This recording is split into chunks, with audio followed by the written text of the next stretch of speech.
চন্দন পুষ্পপত্রকায়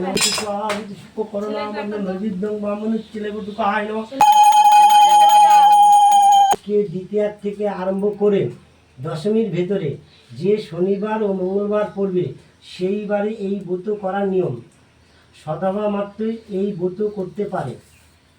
ব্রতের দৈব ও বিধান: বড় নৈবেদ্য একটা, কয়েক কটা কুচো নৈবেদ্য একটা, ভুজির 13 গাছা লাল সুতো, পান সুপারি, চুন, খয়ের ঘি, ময়দা ইত্যাদি প্রয়োজন।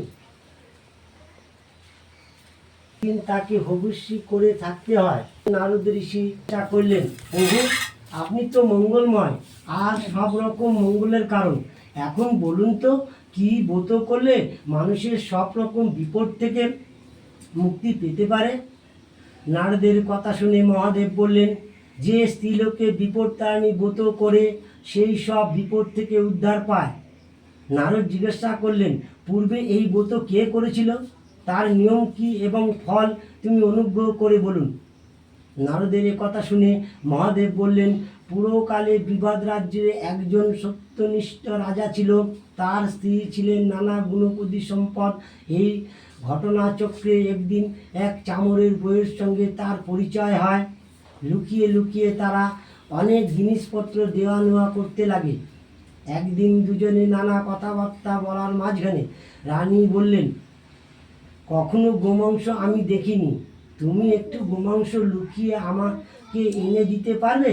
এরপর রানী চামরের বউ একদিন একটু গোমাংস বেশ ঢাকাঢুকি, আর রানী সেটাকে নিজের ঘরে লুকিয়ে রাখলেন। ক্রমে কথাটা রাজার কানে গিয়ে উঠল এবং রাজার খুব রেগে গেল। পরক্ষণে তিনি অন্তঃপুরে গিয়ে রানীকে বললেন, তোমার ঘরে তুমি কি লুকিয়ে রেখেছ, শিগগিরই আমাকে দেখাও, তা না হলে তোমার বদনাম যাবে। রাজার রাগ দেখে রানী খুব ভয় হলো। কাঁদতে কাঁদতে রানী বললেন, আমার ঘরে নানা রকম ফলমূল আর ফুল আছে প্রভু। রাজাকে একথা বলার পর রানী মনে মনে মা দুর্গাকে খুব ডাকতে লাগলো। রানীর মনে মনে বলল, মা বিপদতারিণী, আমি আজ খুব বিপদে পড়েছি, আমাকে আশ্রয় দাও মা, এই বিপদ থেকে উদ্ধার করো মা। মা আমি সারা জীবন তোমার ব্রত পালন করব। রানীর প্রার্থনা দেবী সন্তুষ্ট হয়ে অভয় দিয়ে বললেন, তোমার স্তরে আমি সন্তুষ্ট হয়েছি, তোমার ঘরে যা ছিল সেটা এখন ফলমূল হয়ে গেছে, তুমি এখন সেগুলো রাজাকে গিয়ে দেখাও, রাজা খুব সন্তুষ্ট হবে। মা দুর্গার কথা মতন রানীর ঘরে গিয়ে দেখলেন যে চুবড়িতে গোমাংস বদলে রয়েছে এক রাস ফলমূল। রানী তখন সর্ব এনে রাজাকে দেখালেন, আর রাজা খুব সন্তুষ্ট হলেন। ক্রমে রানী এই ব্রত করতে লাগলেন ও অনেকে সুখ ভোগ করতে দেহত্যাগ পরর স্বর্গে চলে গেলেন।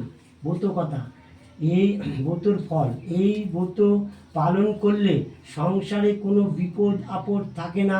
মা বিপদতারিণী সকল বিপদ থেকে তাকে রক্ষা করে। জয় মা বিপদতারিণী।